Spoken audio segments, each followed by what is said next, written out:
Здраво, пријатели, и добре дојдовте во денешнава епизода. Моето име е Јосиф Дамјанов и денеска ќе зборувам на многу интересна тема и ќе ги интересира луѓето кои што можеби имаат проблем со килажа и константно варирање горе-доле, здебели се ослабни.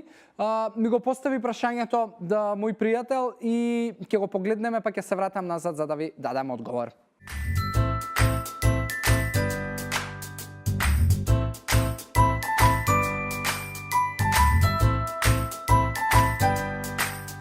Антон, друже, фала ти за прашањето уште еднаш и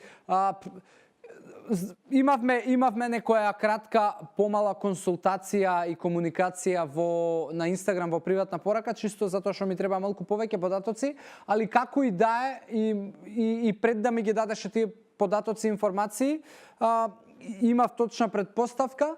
И мојот одговор и совет за тебе е прва работа дека за да оштетиш органи треба да се потрудиш на вистина.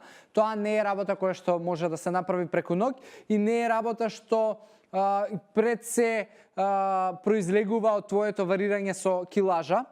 Тоа што ти си вежбал и тоа што си превземал некои работи од читање на своја рака за исхраната е супер и го поздравувам твојот труд, но тоа што ти варираш со килажата и се здебелуваш поради самото тоа што си запрел со вежбање, ми покажува дека тотално погрешно се храниш.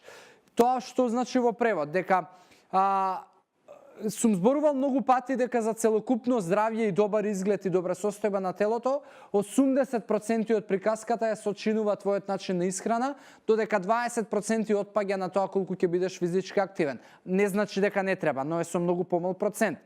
И ти доколку престануваш со вежбање и почнува твојата килажа да се враќа назад, тоа значи дека овие 80% кои што го играат најголемиот дел, а тоа е исхраната, негде нешто ти фали. Што точно не знам, но како и да е, можно е се две работи. Прво, или внесуваш премалку калории, или внесуваш премногу калории со погрешен состав. Затоа што и во двата случаеви ќе се случи безбедносен механизам на складирање на масти. Особено безбедносен механизам, извини, за кога имаш дефицит на калории, а нормално си е нормална појава доколку зголемуваш калории. Така да она што јас би ти го дал совет, без разлика дали ти можеш да вежбаш во одреден период или не можеш да вежбаш, имаш проблеми со кичма, мускули и така натаму, небитно, ако ти ја средиш исхраната, тоа ќе значи дека нема шанси да вратиш килограми назад, можеби нема да градиш мускулна маса, можеби нема да изгледаш со сикспек, но дефинитивно нема шанси да ги вратиш килограмите. Затоа, прво нешто што треба да се потрудиш е исхраната да ја средиш и да дозволуваш тие варијации да се случуваат. Мојата филозофија, не знам дали до сега си ја слушнал и ја знаеш, но како и да е, no проблем ќе ја дознаеш и можам да ти помогнам ако ти треба некакви дополнителни насоки во тој дел.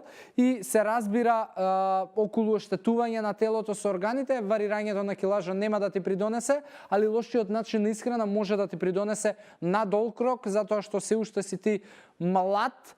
И ствари не мора да значи дека ако си млад па не можеш да го направиш тоа ако на долг рок, ако претходно многу си се хранел и имаш историја на лош начин на живот, но како и да е, не е едноставно оштетувањето на органите, особено ако варираш, а пак се трудиш нешто да правиш со исхраната. Не се плаши по тој дел и нормално преземи нешто околу исхраната, па и да не вежбаш, не треба да ти се вратат килограмите.